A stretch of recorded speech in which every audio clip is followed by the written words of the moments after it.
เอาแล้วเนาะพี่น้องจวบแล้วพี่น้องโอ้มันตุกเขียดบักใหญ่พี่น้องจับเอาแล้วเนาะโอ้นี่มันพี่น้องเลยตัวแรกแห้งมากเนาะอีกแล้วพี่น้องเห็นอีกแล้วเนาะมันเป็นเห็นแต่ตาเนาะลองอยู่ใกล้เห็นตามันพี่น้องมามอนี่นะเสียพี่น้องเขาเบื้องเนาะมันอยู่แบบนี้พี่น้อง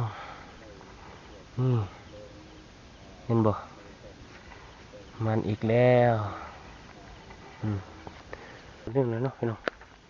ตัวกลมขนาดนั้นเนาะน่าจะเป็นตัวใหญ่อยู่นี่เห็นตามันเมื่อกี้นะ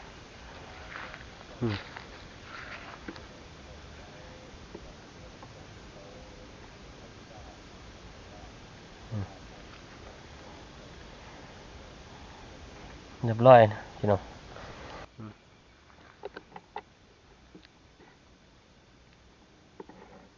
มีตัวนึงนะนี่เห็นบ่พี่น้องเห็นตัวหัวมันเนาะจับ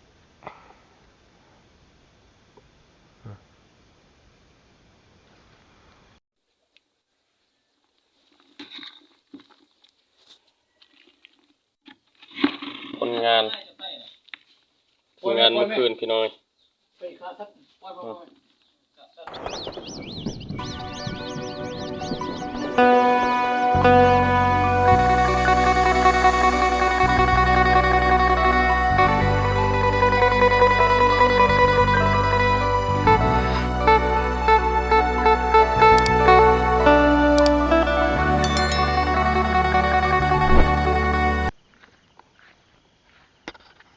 เอาแล้วเนาะพี่น้องจวบแล้วพี่น้องโอ้มันตุกเขียดบักใหญ่พี่น้องจับเอาแล้วเนาะโอ้นี่มันพี่น้องเลยตัวแรกแห้งมากเนาะ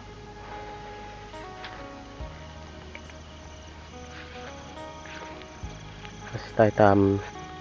ทุ่งหน้าไปพี่น้องโอ้อยู่ฝุ่นตัวนึงพี่น้องเห็นแต่เขียดใหญ่เนาะโอ้โดดแล้วเบิ่งมันหายไปใส่โดดเข้าป่าแล้วตัวนี้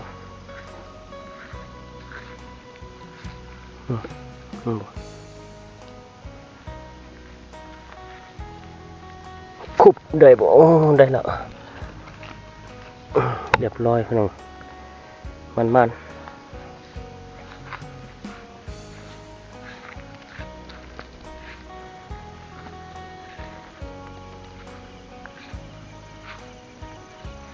ทักทายสบายดีสวัสดีพ่อแม่พี่น้องมาเข้าสู่ซองอนิตบาวบานาเนาะทักทายในยามค่ำคืนพี่น้องมื้อนี้อนิตพาพี่น้องเขาไปโละการเครียดพี่น้องเพราะว่าเมื่อกี้เนาะส่วนแรงหันฝนกับตกหน่อยนึงพี่น้องอนิตแล้วก็พร้อมทีมงาน3คนเนาะเจ้าเขาแล้วก็พาพี่น้องเขา FC เขาเนาะไปไต่เครียดเนาะไปไต่กับเครียดหรือว่าการเครียดพี่น้องไปตามทุ่งหน้านี่แหละพี่น้องไปไกลเนาะไปตามทุ่งหน้านี่แหละเอาละนะพี่น้องก่อนสิไปรับชมคลิปนี้เนาะก็อย่าลืมให้กำลังใจอนิตเนาะโดยการกดไลค์กดติดตามเนาะบัวไล่เนาะพี่น้องเข้าไปโลใต้น้ำกันพี่น้องว่ามันสิมานบ่เนาะมื้อนี้มันเครียดเลยพี่น้องโอ้เขาคาบนี่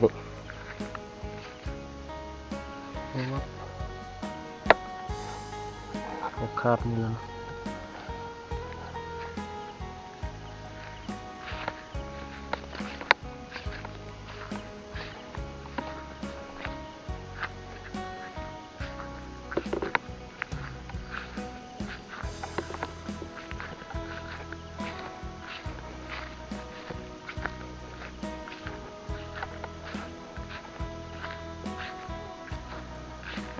มันมีคราบไงดินแตกไงจบแรกพี่น้องนี่จบอีกตัวนึงเลยนี่มันพี่น้องนี่เขียดเนาะช่วงนี้มอมันเป็นช่วงที่มันมีไข้เนาะพี่น้อง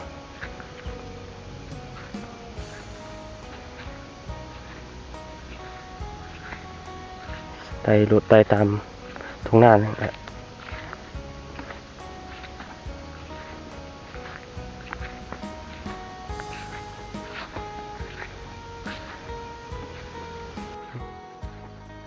อีกแล้วเนาะมันเสียงเครียดเลยพี่น้องเห็นแต่มันนั่งอยู่พุ่นเนาะ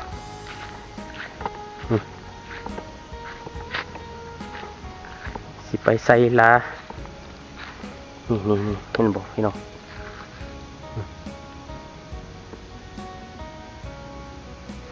จับเอาเนาะนี่ตัวกระเทือนพี่น้อง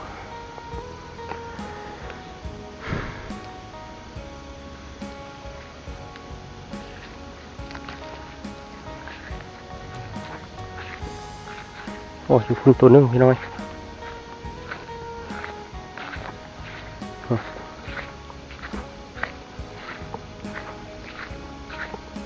นี่โอ้เขาขาบนี่แหละเขาดินแตกนะครับเขาดินแตกนี่แล้ว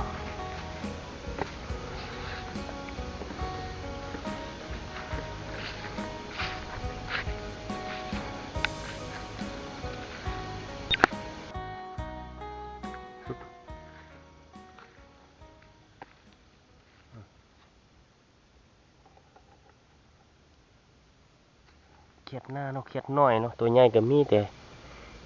เดี๋ยวนี้บุค่อยเห็นคือติกี้แล้วตรวจแล้ว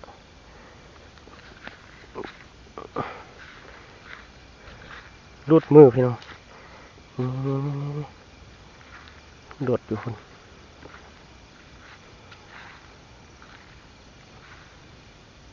จับได้อีก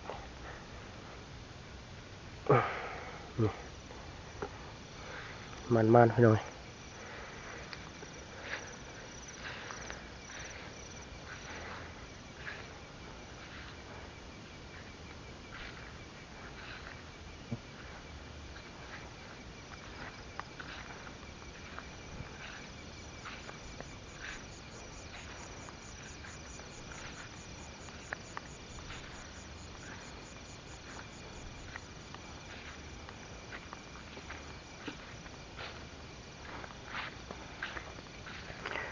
คันฝนตกแห้งนี้นาสีออกไล่พี่น้องเดี๋ยวนี้ฝนลงในนึ่งเนาะฝนฟอยลงเห็นตัวนึงแล้วเนาะพี่น้องตัวกองขนาดนั้นเนาะน่าจะเป็นตัวใหญ่อยู่นี่เห็นตามันเมื่อกี้น่ะ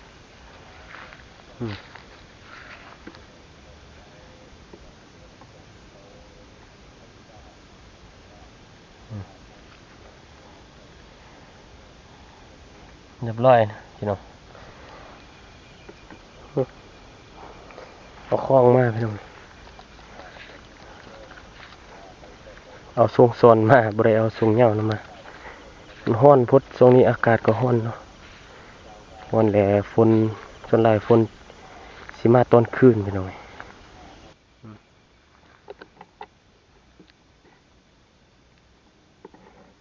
มีตัวนึงนะนี่เห็นบอกพี่น้องเห็นตัวหัวมันเนาะจับ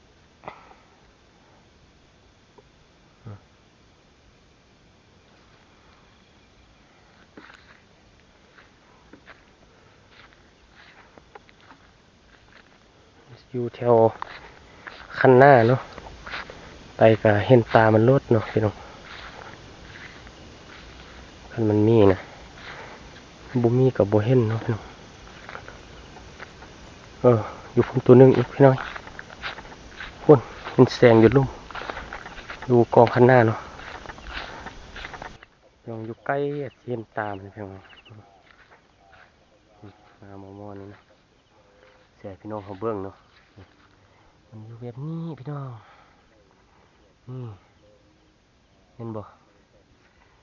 มันอีกแล้ว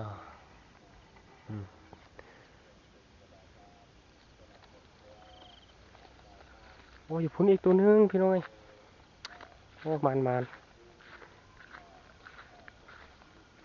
คิดว่ามันสิบ่ออกพี่น้องออกไล่ไปมันนี่นะโอ้มันออกกินหมดนี่พี่น้องนี่